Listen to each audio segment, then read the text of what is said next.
Let's start with the question number 36। Ratio दिया है relative permeability and relative permeability का ratio दिया है 1:4। तो हम बेसिकली लिख लेते हैं mu r upon epsilon r, हमें 1:4 दिया हुआ है। हमसे क्वेश्चन में पूछा क्या जा रहा है, the ratio of magnitude of electric field intensity, E upon magnetic field intensity पूछा जा रहा है ना। Ratio of magnitude of electric field intensity to the magnetic field intensity पूछा जा रहा है, ठीक है। तो ई अपॉन बेसिकली हमसे पूछा जा रहा है एच, ठीक है। E बाई एच क्या है, मैग्नेटिक फील्ड इंटेंसिटी, जिसको हमने डिफाइन किया है B बाई म्यू से। अब देखिए इसको आगे क्या करेंगे, E यहाँ पे H को रिप्लेस कर देते हैं तो ये म्यू ऊपर चला जाएगा तो ये हो जाएगा। E बाई बी को हम लिख सकते हैं, बेसिकली आपने देखा होगा ऐसा कुछ relation E equals to B not into C, EM wave वाले चैप्टर में, ठीक है। तो E बाई बी हमारे लिए क्या हो जाएगा, स्पीड ऑफ वेव हो जाएगा इंटू म्यू हो गया। V को आप लिख सकते हो 1 upon under root of mu into epsilon not into mu. Simply ये वाली चीज हमारे पास बन जाएगी 1 अपॉन, बेसिकली ये अंडर रूट इससे कट जाएगा तो ऊपर साइड हमारे पास आ जाएगा म्यू, यहाँ पे आ जाएगा एप्सिलॉन। अब इसको फर्दर हम म्यू को लिखेंगे mu r into mu not upon epsilon r into epsilon not, ठीक है। अब क्वेश्चन में देखिए एक और हमें इंफॉर्मेशन दे के रखी थी, ये वाली चीज हमें गिवन थी। तो under root mu not epsilon not को हम अलग से लेके लिख सकते हैं, सिंपली इधर साइड 120 पाई हो जाएगा। And ratio of mu upon epsilon r, ये क्या था 1/4 हमें दिया हुआ है, तो इसका अंडर रूट ले लेंगे तो हमारे पास क्या आ जाएगा 1/2 आ जाएगा। तो बेसिकली क्या हो जाएगा 60 पाई/1 हो जाएगा। हमारे पास थर्ड ऑप्शन दिया हुआ है क्वेश्चन में, third option will be the correct answer. Third option हमारा क्या हो जाएगा, करेक्ट ऑप्शन हो जाएगा। नेक्स्ट क्वेश्चन की ओर बढ़ते हैं। नेक्स्ट क्वेश्चन हमें क्या दिया, the value of electric potential at a distance of 9 centimetre from the point charge इतना, ठीक है। तो बहुत बेसिक सा क्वेश्चन है, KQ बाई आर हम लगा देंगे, K 9 इंटू 10 की पावर 9 इंटू Q हमें दिया हुआ है चार्ज 4 इंटू 10 की पावर -7 दिया हुआ है, R हमें दिया हुआ है 9 सेंटीमीटर। 9 सेंटीमीटर दिया हुआ है, इसको हम लिख सकते हैं 9 इंटू 10 की पावर -2, ठीक है। देख लेते हैं क्या होगा, 10 की पावर -2 से ये कट जाएगा, 10 की पावर -5 हो जाएगा। इसको सॉल्व कर लेंगे तो बेसिकली हमारे पास 9 से 9 ये कैंसिल आउट हो जाएगा, तो सिंपली हमारे पास बच जाएगा 4 इंटू 10 की पावर 4, 10 की पावर -5, 10 की पावर 9 हमारे पास हो जाएगा 10 की पावर 4, और 4 एक रिमेनिंग हो गया, 9 कट गया, फाइनल आंसर हमारे पास आ गया 4 इंटू 10 की पावर। बहुत सिंपल सा क्वेश्चन था, फोर्थ ऑप्शन होगा। नेक्स्ट क्वेश्चन की ओर बढ़ते हैं। नेक्स्ट क्वेश्चन 38 क्वेश्चन देखा हुआ, displacement of travelling wave. Travelling wave का हमारे पास इक्वेशन दे के रखी हुई है, इक्वेशन दे के रखा हुआ है हमारे पास। देखते हैं ये क्वेश्चन देखते हैं, ठीक है। C sin 2 pi lambda AT minus x दिया हुआ है। हमें पूछा क्या हुआ है, हमसे कुछ नहीं पूछा हुआ, हमसे पूछा हुआ है फ्रीक्वेंसी ऑफ वेव पूछा हुआ है। फ्रीक्वेंसी ऑफ वेव मतलब क्या हो गया, टाइम पीरियड आप लिखते हो 2 पाई बाई ओमेगा, फ्रीक्वेंसी क्या हो जाएगी, फ्रीक्वेंसी हो जाएगी ओमेगा बाई 2 पाई। तो आपको कुछ नहीं करना है, इस इक्वेशन से ओमेगा निकालना है। ओमेगा हमें पता है, ओमेगा कुछ नहीं होता है, कोफिशिएंट ऑफ टी जो होता है वो क्या होता है ओमेगा टी, क्योंकि जनरल इक्वेशन क्या होती है ओमेगा टी माइनस के एक्स। तो हम यहाँ से ओमेगा पता कर सकते हैं, ओमेगा हमारे पास है 2 pi by lambda into A upon में 2 पाई से 2 पाई कट जाएगा, तो सिंपली आंसर हमारा आ जाएगा a बाई लैम्डा।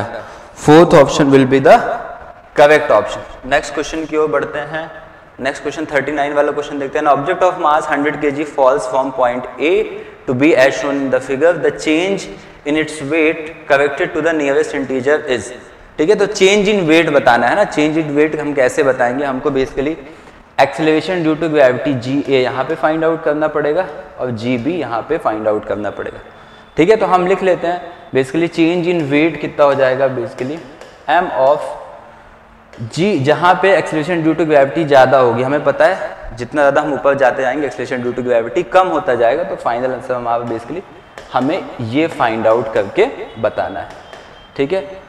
अब m हो गया, GB की जगह हम यहाँ पे एक्सेलरेशन ड्यू टू ग्रेविटी क्या लिख सकते हैं। अब ये देखिए ग्राउंड से दिया हुआ है ना, ग्राउंड से दिया हुआ है तो मतलब अर्थ का जो सेंटर है वो यहाँ कहीं पे रहेगा और ये वाली डिस्टेंस RE रहेगी, ठीक है। इसको हम सॉल्व करते हैं, ये m 100 kg दिया हुआ है, बाद में वैल्यू रख देंगे।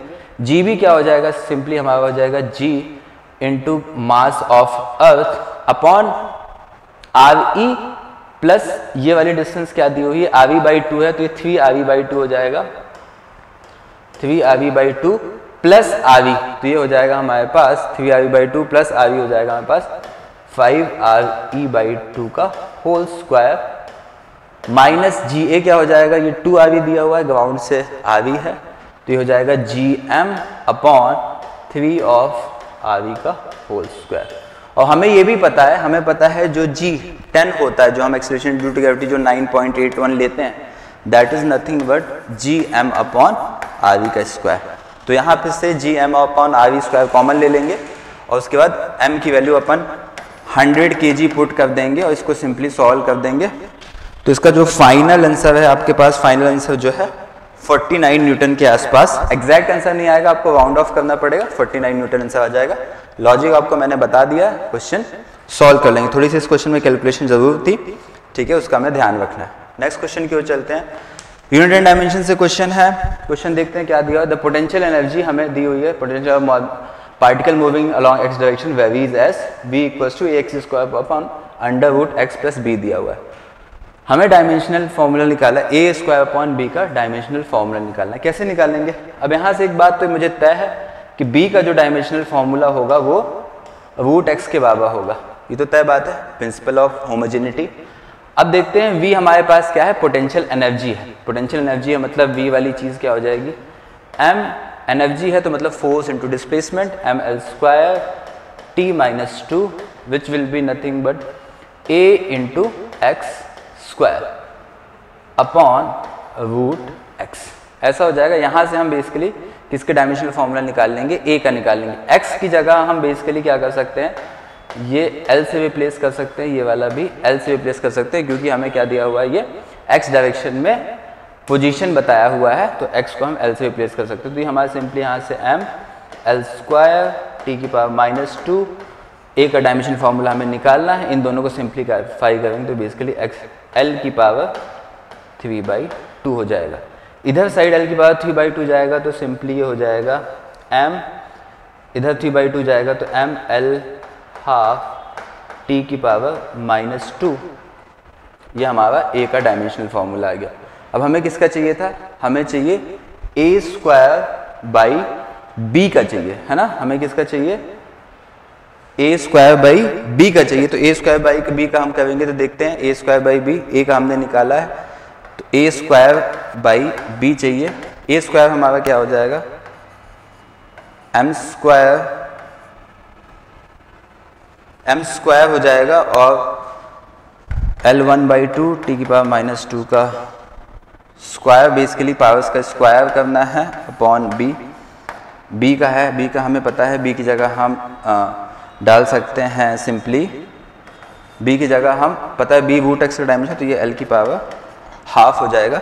फाइनल आंसर इसको हम सॉल्व करेंगे तो इसका आंसर हमारे पास m का स्क्वायर हो जाएगा। तो एक आप देखिए m कहीं और है नहीं, तो m का तो डेफिनेटली क्या हो, सॉरी ये m हमारे पास ये 1 था, यहाँ पे m था, m का a का स्क्वायर करेंगे तो m स्क्वायर हो जाएगा। इसको आप सिंप्लीफाई कर लेंगे तो आपका थर्ड ऑप्शन आ जाएगा, m स्क्वायर वाला ऑप्शन आ जाएगा। m स्क्वायर का देखिए कोई ऑप्शन नहीं है ना, इसके बाद आपको फर्दर सॉल्व करने की जरूरत नहीं है। आपको पता है कि b में जो है केवल लेंथ का डायमेंशन आ रहा है, ऊपर वाले में a में m आ रहा है, तो डेफिनेटली जब आप a स्क्वायर करेंगे तो m स्क्वायर तो बच ही जाएगा, कहीं कटेगा नहीं। तो आप ऑप्शन चेक करेंगे तो आपको समझ में आएगा कि कोई भी ऑप्शन में m का पावर स्क्वायर में नहीं है, केवल एक ही ऑप्शन में, इसका मतलब third option will be the correct answer. ठीक है, आगे चलते हैं, नेक्स्ट क्वेश्चन में चलते हैं। 2 dimensional motion of a particle describe by r equals to ये i cap plus 2j cap into a cos omega t। अभी पूछ रहा है कि जो इक्वेशन दी हुई है हमें, ये जो इक्वेशन दी हुई है, सॉरी ये जो हमें इक्वेशन दी हुई है, ये इक्वेशन क्या रिप्रेजेंट कर रही है। ये इक्वेशन अगर इसको आप अच्छे से देखेंगे तो कुछ नहीं, अगर केवल आई कैप या जे कैप होता तो आप बहुत आसानी से बोल देते कि ये बेसिकली एसएचएम की इक्वेशन है। एसएचएम की इक्वेशन है तो डेफिनेटली पीरियोडिक मोशन भी है। तो अगर ए बस होता तब भी आप बोलते पीरियोडिक, मतलब एसएचएम की इक्वेशन है, या जे कैप बस होता तब भी आप बोलते ये एसएचएम की इक्वेशन और डेफिनेटली एसएचएम की इक्वेशन है तो पीरियोडिक होगी ही, बट यहाँ पे अब इससे बच्चों को कंफ्यूज करने की कोशिश की गई है, बट सिंपली कुछ नहीं है, एक पार्टिकल है जो कि इसके अलोंग, मतलब जो आप बोल सकते हैं ये 1 हो जाएगा और ये 2 हो जाएगा, ये y है हमारा x है, पार्टिकल इसके अलोंग क्या करेगा, ऑसिलेट करेगा रादर देन x एक्सिस या y एक्सिस, क्योंकि हमें जो एम्पलीट्यूड ये basically this is nothing but amplitude, तो मतलब पार्टिकल इसके अलोंग क्या करेगा, ऑसिलेट करेगा। ठीक है, तो पैराबोलिक पाथ होगा नहीं, इलिप्टिकल पाथ होगा नहीं, पीरियोडिक मोशन करेगा यस पीरियोडिक मोशन करेगा, और सिंपल हार्मोनिक मोशन भी करेगा, सिंपल हार्मोनिक मोशन सॉरी। ठीक है, तो अपना मतलब C और D हो जाएगा, तो C और D वाला ऑप्शन एक ही है, तो only C and D will be correct option. Next question की ओर चलते हैं। नेक्स्ट क्वेश्चन अपना क्या है, बीम ऑफ अनपोलराइज लाइट, है ना, अनपोलराइज लाइट है, ध्यान रखना है, पोलराइज नहीं बोला हुआ। ठीक है, I not passes through a polarise, तो जब भी अनपोलराइज लाइट किसी भी पोलराइड से पास होती है, डजेंट मैटर की एंगल क्या है, इंटेंसिटी सीधे हाफ हो जाती है। तो मतलब इसके बाद यहाँ पे I1 इंटेंसिटी कितनी हो गई होगी, I0/2 हो गई होगी।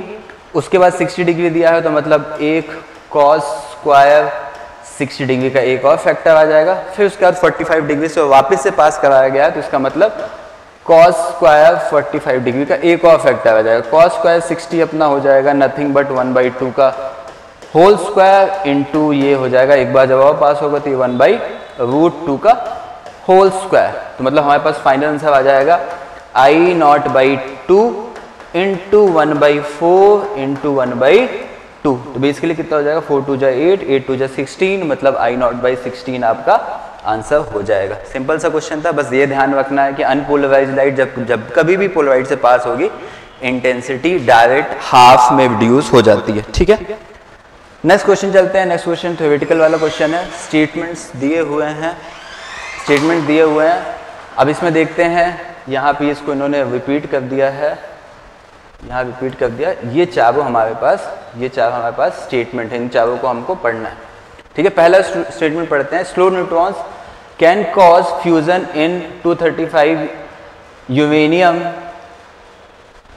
थोड़ा सा इसमें लैंग्वेज, देन फास्ट न्यूट्रॉन्स, मतलब शायद ये बोलना चाह रहा है यूरेनियम में slow neutrons can cause fission as compare to fast neutrons. तो ये बात थ्योरेटिकल बात है, ये बात सही है, फर्स्ट स्टेटमेंट सही है।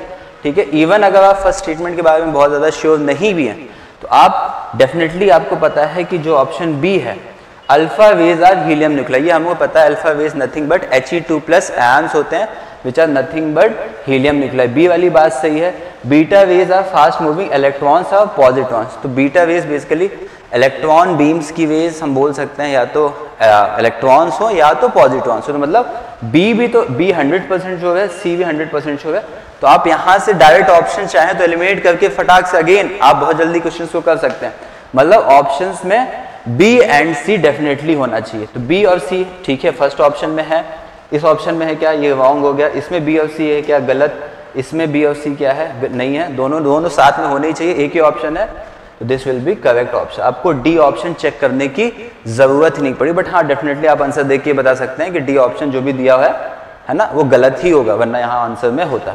ठीक है, आप स्मार्टली काम करेंगे तो आप बहुत सारी मेहनत से बच सकते हैं। ठीक है, नेक्स्ट क्वेश्चन देखते हैं।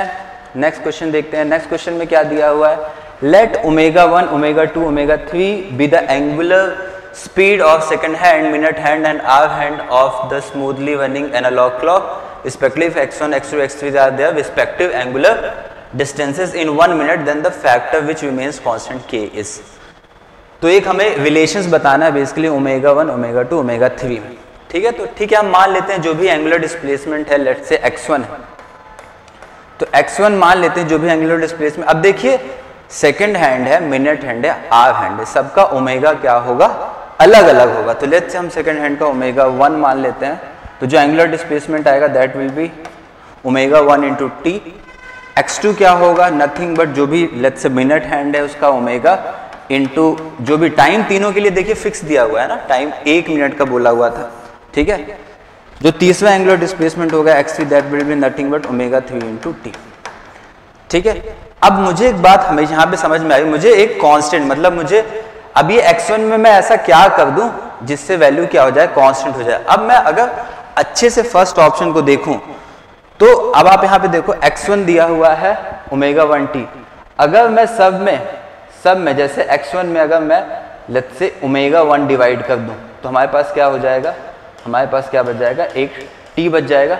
और t तीनों के लिए सेम है, तो मतलब बेसिकली हम बोल सकते हैं x1 by omega 1, x1 by omega 1 क्या रहेगा, तीनों के लिए होगी। यहाँ पे अब देखिए x2 बाई ओमेगा 2 कर दूं, x2 बाई ओमेगा 2 कर दूं, t बस बचेगा। यहाँ पे ओमेगा 3 कर दूं, यहाँ पे ओमेगा 3 कर दूं, बेसिकली हमारे पास t बचेगा। तो मतलब बेसिकली ये वाली चीज जो है ये तीनों क्या होना चाहिए, आपस में इक्वल होना चाहिए, ये वाला ऑप्शन। और इनका मतलब बेसिकली कांस्टेंट वैल्यू होना चाहिए, इनका रिवर्स भी कर देंगे तो कोई दिक्कत नहीं है। आप omega 1 upon x1 equals to omega 2 upon x2 equals to omega 3 upon x3 which will be nothing but first option. ये फर्स्ट ऑप्शन आपका क्या हो जाएगा, करेक्ट ऑप्शन हो जाएगा। आपको कुछ नहीं, आपको एंगुलर डिस्प्लेसमेंट लिखने थे, फिर वहां से लॉजिकली आपको पता है t will be the common part in all three equations, ठीक है। वहां से आपको t बेसिकली एलिमिनेट करना था और कुछ, ठीक है। नेक्स्ट क्वेश्चन की ओर चलते हैं। नेक्स्ट क्वेश्चन 45 वाला क्वेश्चन देखते हैं। 45 क्वेश्चन में क्या पूछा हुआ, the magnetic moment of an iron bar is m if now bent in such a way that it forms an arc subtending a circle of angle 60 degree at the center, the magnetic moment of this arc section will be, ठीक है। तो मतलब हमारे पास पहले एक बार थी, ठीक है, इस बार की मान लेते हैं लेंथ वही होगी L, इसका मैग्नेटिक मोमेंट m दिया होता है। तो m मतलब मान लेते हैं अगर पोल स्ट्रेंथ स्मॉल m है तो कैपिटल M को मैं m इंटू L लिख सकता हूँ। अब इसी बार को बेंड कर दिया गया है, ऐसा लेट्स से 60 डिग्री के आर्क में इसको बेंड कर दिया गया है, मतलब मैग्नेटिक पोल्स जो होंगे वो यहाँ कहीं पे होंगे। 60 डिग्री है, ये R है, ये R है, हमें पता है ये वाली डिस्टेंस भी क्या होगी, R होगी। तो जो हमारा नया मैग्नेटिक मोमेंट है that could be written as m dash could be written as m into magnetic pole strength change नहीं होगी, that will B m into ये वाली डिस्टेंस r, क्योंकि ये r है, r है 60 डिग्री, तो डेफिनेटली ये भी क्या होगा, r ही होगा, इक्विलेटरल ट्रायंगल फॉर्म कर रहा है। अब हम r को रिप्लेस कैसे करें, क्योंकि हमें r के फॉर्म में तो आंसर दिया नहीं गया है, r के फॉर्म में आंसर दिया नहीं गया है, तो बेसिकली हम क्या करेंगे, अब देखिए r को हम l के फॉर्म में करेंगे, फिर इसका हम उसके साथ रेशियो लेके l को एलिमिनेट करेंगे। अब r को हम कैसे कर सकते हैं, देखिए 60 डिग्री दिया गया है, मतलब ये वाला जो आर्क है आप बोल सकते हो r इंटू ये कितना है pi by 3, r into pi by 3 will nothing but l, ठीक है। अब यहाँ से देख लेते हैं, r हमारे पास आ जाएगा 3l बाई पाई, यहाँ पे m डैश की जगह हम डाल देते हैं m इंटू r की जगह आ जाएगा 3l बाई पाई, दोनों का रेशियो ले लेंगे तो ml ml कट जाएगा, m और ये l कट जाएगा। तो बेसिकली कोई ऐसा ऑप्शन जहाँ पे 3 और पाई आ रहा हो, 3 और पाई वाले ऑप्शन हमारे पास केवल एक ही ऑप्शन है, फर्स्ट ऑप्शन है, तो फर्स्ट ऑप्शन करेक्ट ऑप्शन होगा। नेक्स्ट क्वेश्चन की ओर चलते हैं। नेक्स्ट क्वेश्चन क्या दिया हुआ है हमें, क्वेश्चन नंबर 46 पढ़ लेते हैं। The given circuit shows a uniform straight wire AB of 40 centimeter length fixed at both ends. In order to get zero reading in the galvanometer G, the free end J is to be placed from B at, मतलब basically कुछ नहीं, Wheatstone का question है, 8 और 12 दिया हुआ है, AB की लेंथ हमें दी हुई है 40 सेंटीमीटर, ठीक है। तो हमें क्या पूछा, in order to get zero reading in the calculator the free and J is to be placed from B, तो मतलब B से मुझे ये वाली डिस्टेंस बतानी है, ये वाली डिस्टेंस लेट्स से x मान लेते हैं, तो ये वाली डिस्टेंस क्या हो जाएगी, ये वाली डिस्टेंस हमारी हो जाएगी, या तो हम चाहें तो वो निकाल सकते हैं, पोटेंशियल पर यूनिट लेंथ निकाल सकते हैं, बट ठीक है हम इसको मान लेते हैं 40 माइनस एक्स। तो इनका जो रेशियो होना चाहिए 12 by x should be equals to 8 upon 40 minus x, ठीक है। इसको सॉल्व कर लेंगे तो आपकी x की वैल्यू आ जाएगी लगभग 24 सेंटीमीटर। इसको सॉल्व करें, क्रॉस मल्टीप्लाई करिए, 8x equals to 12 into 40 minus x, x को यहाँ से सॉल्व करेंगे तो 24 सेंटीमीटर आएगा, दिस विल बी आंसर। मैं पूरा सॉल्व नहीं कर रहा हूँ, बट बेसिकली आपको पता है व्हीटस्टोन ब्रिज में ये रेजिस्टेंस अपॉन ये वाली length upon this resistance upon this length will be equal. आराम से सॉल्व कर सकते हैं, बेसिक क्वेश्चन है, सॉल्व कर लेंगे आ जाएगा। नेक्स्ट क्वेश्चन देखते हैं। नेक्स्ट क्वेश्चन क्या दिया हुआ है, according to the law of equipartition energy the number of vibrational modes of a polyatomic gas constant gamma equals to Cp/Cv is, हमें क्या पूछ रहा है, नंबर ऑफ वाइब्रेशनल मोड्स पूछ रहा है, ठीक है। यूजुअली क्या होता है, डिग्री ऑफ फ्रीडम, जब वाइब्रेशनल मोड्स नहीं रहते हैं तो पॉलीएटॉमिक गैस के लिए हम क्या लिखते हैं, 6 लिखते हैं। एफ क्या होता है हमारा 6 होता है। तो यूजुअली हम क्या लिखते हैं, Cp क्या होता है बेसिकली अपना F/2 + 1 × R। Cv हमारा क्या होता है, जब वाइब्रेशनल मोड्स नहीं रहते हैं क्या होता है, F/2 × R। मान लेते हैं n, लेट से एज्यूम कर लेते हैं n हमारे क्या है, वाइब्रेशनल मोड्स, ठीक है। तो नया जो हम Cp डैश बोलेंगे, लेट से which will be nothing but f की वैल्यू हम 6 डाल दे तो क्या हो जाएगा, 6/2 3 हो जाएगा और +1 4 हो जाएगा। तो basically 4 + n × R। Similarly Cv dash को हम लिख सकते हैं 6/2 3 हो जाएगा, this will be nothing but 3 + n, ठीक है। नाउ अब जो हम रेशियो लेंगे, जो हम गामा लिखेंगे, that will B Cp dash upon Cv dash, ठीक है। इसको सॉल्व करेंगे हमें आंसर मिल जाएगा। आप इसको यहाँ से सॉल्व कर दीजिए, जहाँ पे 4/n R/3 + nr करेंगे, R से R कट हो जाएगा, क्रॉस मल्टीप्लाई कर दीजिए, क्रॉस मल्टीप्लाई कर दीजिए, या तो थोड़ा स्मार्टली करना है तो गामा = आप लिख सकते हैं 1 + 3 + n अपॉन 3 + n। इसको डिवाइड करके सॉल्व करना, बेसिकली आपको कुछ नहीं, n की वैल्यू फाइंड आउट करनी है ना। n की वैल्यू आप इसको सॉल्व करेंगे, क्रॉस मल्टीप्लाई करके सॉल्व करेंगे तो आपको फाइनली n की वैल्यू 4 - 3 गामा अपॉन गामा -1 आ जाएगा, ठीक है। अच्छा क्वेश्चन था। नेक्स्ट क्वेश्चन की ओर चलते हैं। लॉजिक गेट का क्वेश्चन है, A है, ठीक है, कॉमन गेट्स दिए हुए हैं, नॉट गेट लगा हुआ है, A यहाँ पे A बार हो जाएगा, B इधर B बार हो जाएगा। अब A और B का and, A bar dot B बार का एंड है एंड उसका नॉट लिया हुआ है, तो इसको हम सिंपली क्या लिख सकते हैं, A + B का होल बार का बार एंड ये आ जाएगा फाइनली, ठीक है। आउटपुट बताना है हमें, ये A है, कॉमन इनपुट होता है एंड गेट, मतलब नैंड गेट में तो क्या होता है बेसिकली A बार हो जाता है, सिंपली ये B बार, ये और के लिए भी ऐसा ट्रू होता है, ठीक है।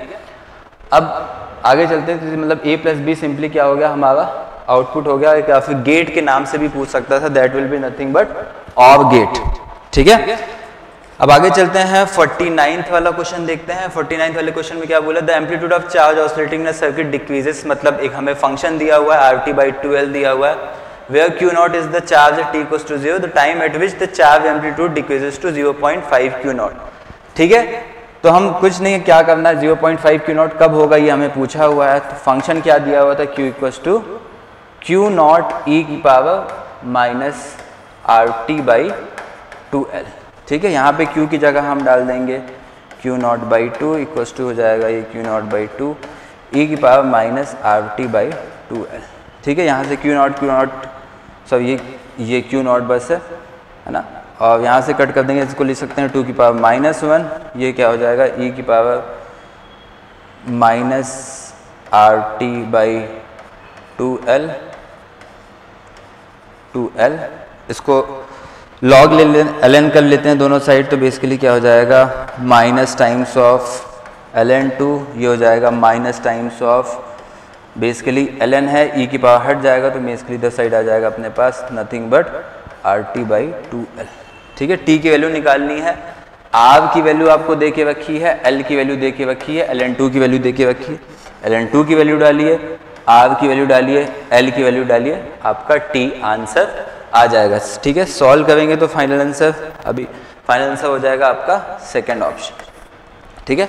इसको सॉल्व कर सकते, कुछ नहीं है, वैल्यूज रखनी थी लिटरली, इसमें कुछ आपको फंक्शन भी ऑलरेडी बना के दिया हुआ है, केवल कैलकुलेशन का सवाल था और कुछ नहीं था इसमें। लास्ट क्वेश्चन देखते हैं। लास्ट क्वेश्चन बहुत इजी क्वेश्चन है, द स्टेडी स्टेट करंट पूछा हुआ है, स्टेडी स्टेट करंट का पूछा हुआ है और यहाँ पे एक कैपेसिटर लगा दिया है।